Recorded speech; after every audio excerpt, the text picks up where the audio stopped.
Welcome and thanks for joining us. My guest today is Ed Boyington. He's the President and Chief Executive Officer of Vertex, and I'm Tom Temin. And Ed, let's talk about the industry itself, the training, sustainment, life cycle solution industry that you're part of. There's been some change there as driven by the change in government requirements, and that change has come to your company. Tell us what's Yes, changed and why.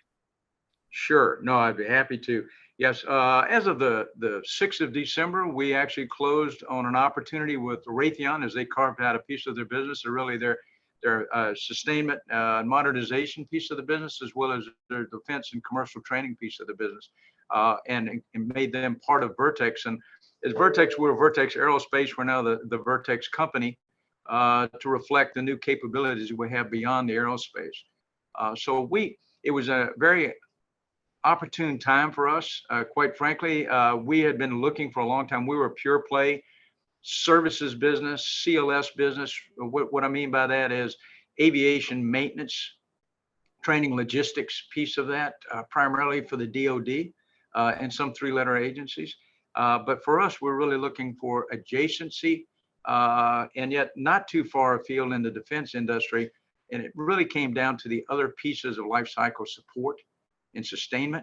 The other elements of that, if you will, I think we talked at one time, if you really look at the elements of after you build something, there's about 12 elements. I won't go into those, but we were operating in about 4 of those elements. So having an opportunity now to pick up modernization, sustainment, the engineering piece of it, gives us 9 of the 12. And those were the 9 we really wanted to be able to bring to our customer, a fully vertically integrated aftermarket support organization and solutions offering. So this was a great opportunity for us. And as a result, we talked earlier about, where we see our customers going and where the pressure points are for them in the future.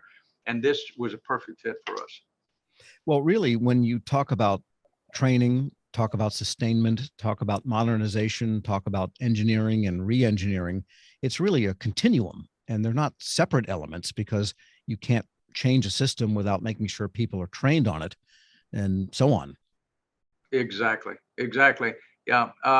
Again, that's if we look at the organization and where we're set up now, we have the support of the training elements such as the aircraft. We now have the capabilities and the contracts and the proven capabilities, if you will, both commercial, using commercial really as a technical flywheel of technology to incorporate now, bring into some of our DoD training as well.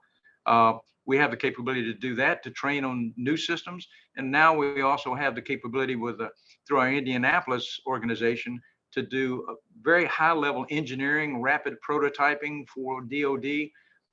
As we found in the past, when you have a legacy platform, you'll have rapidly changing threats, and you've got to produce something, make it relevant, keep it relevant. And we have the capability there to take everything from initial concept through the engineering phase, build it there, field it, test it, field it, and operate it, train to it, operate it in the field, and retire it at some point and modernize again. So that cycle that you just talked about, we now have all the pieces within our organization to support our customer and give them a solution in all of those different areas. Is it accurate to say that that whole cycle of needing the update, getting it prototyped, tested, built, et cetera, in production, training people on it, that's moving a lot faster, isn't it, these days? It is. It absolutely is. The technology is, in staying up with it, that cycle is a lot tighter now than it used to be. And in acquiring these types of products and services, and it's kind of hard to separate the products and the services in many ways, because once you prototype something, maybe that's a service, but then if you need to buy 10,000 copies, that's a product. And so That's right. what are the vehicles, what are the buying methodologies that you feel best serve the government in getting effective use of its dollars in buying these complicated, complex systems? That's a complicated question in many respects. And then the contracting vehicles, we've operated always in the normal O&M, the operational funding within DoD, which would be the training and sustainment piece of it. The modernization engineering piece of it gets to be more on the acquisition side. And the DoD is moved in many different areas now in their contracting, really to streamline and speed it up. And I know we've heard that for years and years and years, that streamlining the acquisition process. But there are tools now, other transactional authorities, OTAs, they call them, different tools now that the government's using to try to maintain an acquisition process to be exactly what you mentioned a minute ago. That loop is tighter now. You've got to introduce that technology, get it in the field and be operating with it and training it. And you've got to do that in a much closer cycle now, a tighter cycle than you used to. And that means the acquisition process has to be there too. And there a lot of the tools now, a lot of the indefinite quantity type acquisitions, whether they do a competition, a multi-award type competitions, to neck down the amount of time on awards once they award on task orders within that. So there is a real transformation, I think, within DoD and their acquisition process as well that we're seeing. And with respect to acquiring, say, as an example, training services, what are the best metrics that the government should use to make sure that they ensure what they get? What should go into the requirements once they have an acquisition strategy? It depends. If you're using metrics for readiness, it's for instance, in the aircraft business, in the training business, it's aircraft ready for training. That's a single metric they care about. All the other metrics that build up to that to provide that aircraft are important, but it's really that one metric. So, I think from the services standpoint, if it's within the Army, it's certainly a unit readiness, a level of readiness, combat readiness, and they have their measurements there. So very complex, but there are single measurements, and it's really, when it all comes down to it, it's all about readiness, being prepared to defend this country if we have to be in that position. And what kinds of signals do you get when you actually speak with the program managers, the officers, and so forth over these programs?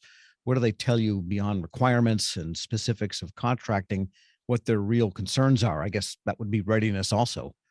It absolutely is. It's always, we need it faster. We need it more affordable, not necessarily cheaper, but more affordable. And then we've got to maintain this level of readiness. We can't slip into readiness. All of those are combined. I think the first two kind of feed the third one, the readiness levels out there. That's one of the things that is very attractive about this acquisition and where we are now, because we like to say we're small enough to be agile and large enough to be global. And as a company right now, we're still in that sweet spot where we're not too big, too bureaucratic. So we can be very responsive to the customer, very customer focused, not just customer focused, customer committed. Got it. And you do have a commercial side to the business. And we do. The commercial aerospace industry is, nothing to sneeze at. And so to Yeah. what degree is there crossover between needs, requirements, trends in commercial and in government? And can commercial learn from what's going on in government and vice versa?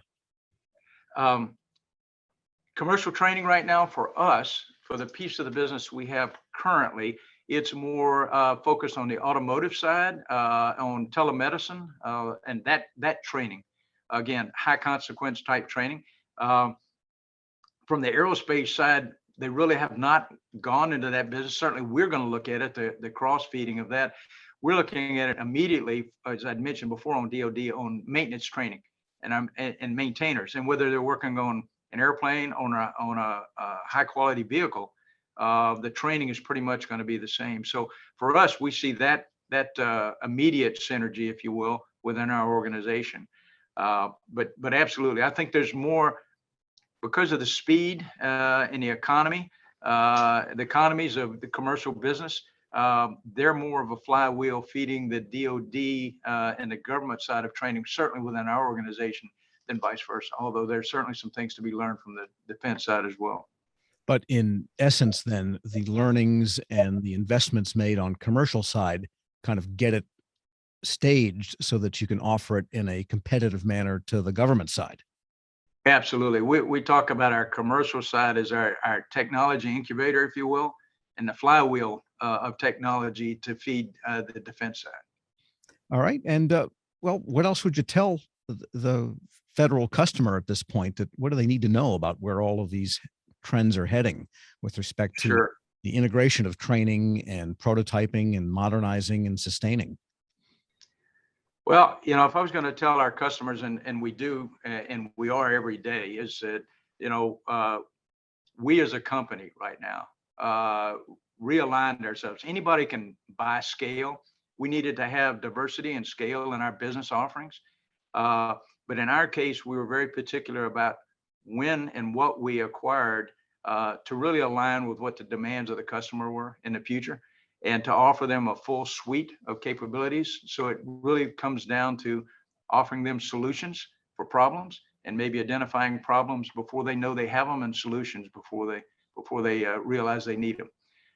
This company right now, for me, it's an exciting time for us. I think we're perfectly shaped, sized to go forward and to maintain the quality we've had in this company, which is really our hallmark, but the high quality, affordable readiness that we're going to provide for the customer going forward. So exciting times for us.